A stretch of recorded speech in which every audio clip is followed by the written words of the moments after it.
Hariom students, last class we have studied the data file handling topic from the notes. The notes has been extracted from the ebook which I have provided to you. Let us see how this ebook explains about the topic here as well. So the objectives has been given here. The first objective should be we should learn how we can permanently store the data, and we should know how this input and output function works. We should know the difference between text and binary file. We should know how to open and close it, and we should know the read and write, and we should know the programs to manipulate the data. Means even after reading and writing, if we want to do some changes, we should be able to do that. In this book, the definition of file has been given as: it is a name place on the disk where the sequence of related data is stored. In Python, it is a simply stream of data.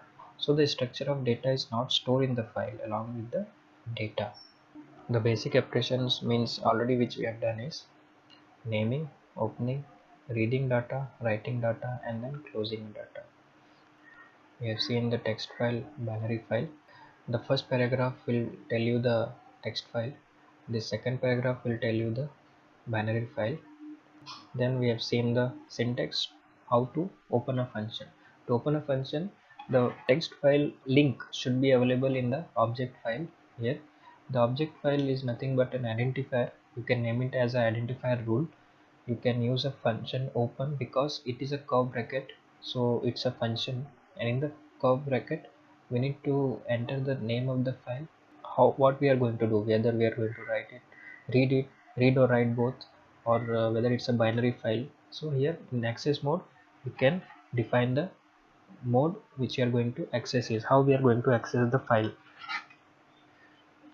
The last one is buffering.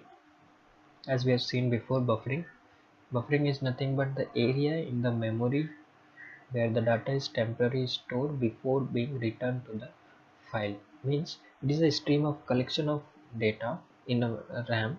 Need to collection, after collection it need to be saved in the file. We have an example for that. Let us see. As we see that here you can see the white line and the red line. The red line will show you the part which you are playing, and the white line is showing the buffering part.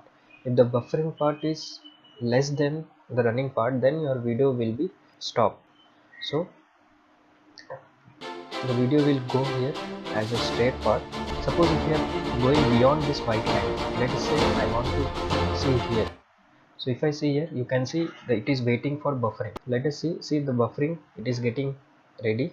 So till this part your video will play without stop. So this is called buffering, means the available area is stored in the temporary memory so that it can run smoothly. So this is called buffering. So next, let's move to the next part. So the next part is file access modes. First is read mode. It will read the text file only, and RB, which will read binary format only. W will do the only writing part. WB will do the only writing part for binary. The same the A part will do the appending, means which we have stopped while writing the file. Again we will open the file and we'll start writing or reading. It will start from where it has been ended. R plus. R plus will open a text file. RB plus will open a binary files for both reading and writing purpose. The file pointer is placed at the beginning of the file when it is open using R plus or RB plus mode.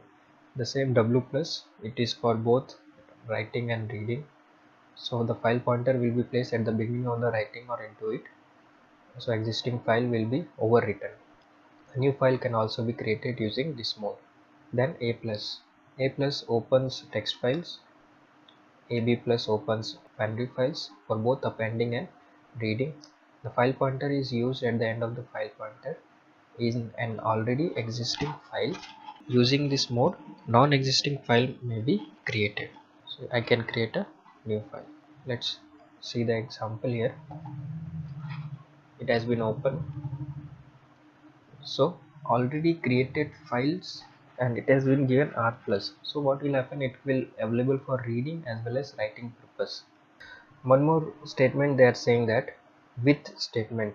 With statements, all the resource allocated to the file objects get deallocated automatically once we stop using the file. Means it will get reset, the file storage will get reset. This is the thing. One example they gave with open statement as a file here. With open sample text as a file, this will statement will use for the manipulations also. Then after opening we have to use close function. This is for opening and closing the file. Here if I want to read line, the next statement can be this one. I have to read line and the read line will be stored in X variable, or I can do it directly, print that file name dot read. Same, I can use a loop for a line in file, print line. Means one by one each word will be recalled from the content. Let's see read line function here. There is one more function read. We have seen this file object dot read. Before reading anything, we need to write first. So let us write something, then we can use read function. Let us start with some examples, some commands we have practiced before. Let us see that. Declare any objects. Let's see f is equal to open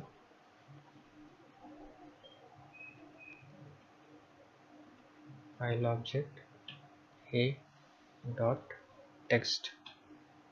So let's see what will happen if I am not writing any file. I didn't make any file, but I want to read it. Yes, so we got an error. Why? Because no such file or directory exists. So what do we need? We cannot use R before W. So we need to create it first. So let us create the same file. So what I need to change here? Instead of R, I need to put W. Then let's see whether it's working. Yes, now it's working. So first I need to create, then only I can open it. So I have created a folder, and this is there. Now if I want to check what is the path of this, means where it is being saved, so let us check out where it been saved. A dot text. If you see that in my computer, I came to Python folder. In Python folder main program itself, here we will see all the folder as usual.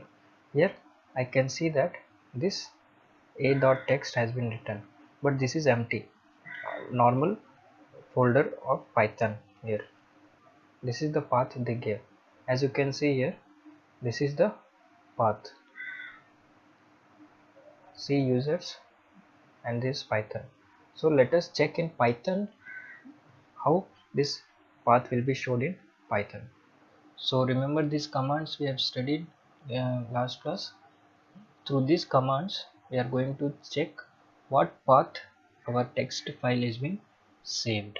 So to perform all the system commands, we need to operate first system, that is OS, operating system. So I will import the module, import OS. So OS has been imported. Now if I want to check the absolute path, how can I check the absolute path of the file? OS dot, now you can see here all the functions. Path, we need to check whether this file exists or not. So path dot exist,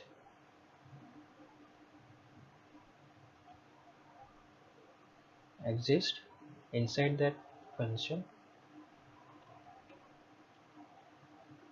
a dot txt. Let us check that. It says that true, so this file exists. Now if I want to check the path, what is the current working directory path, so I want to display it. So display means I will use print, then inside the bracket I need to use function. For that function I need to use library. So here I will use get cwd, and it's a function again, and this is also function. So if I want to check, you can see the working path. So the folder, all the text file I am saving, it will be saved after this path. So if I want to check one more time, the same thing I can use here, but instead of name, what I will write, I will write the path name. Let's see here. I just copy this thing and I will paste in middle here with the slash.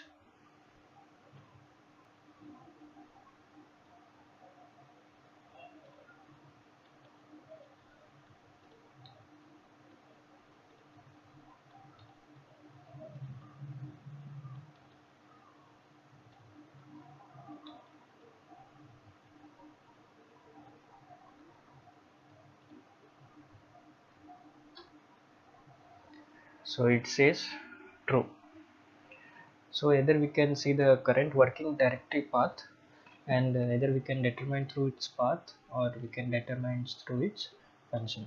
So this is one way to check whether my file exists or not.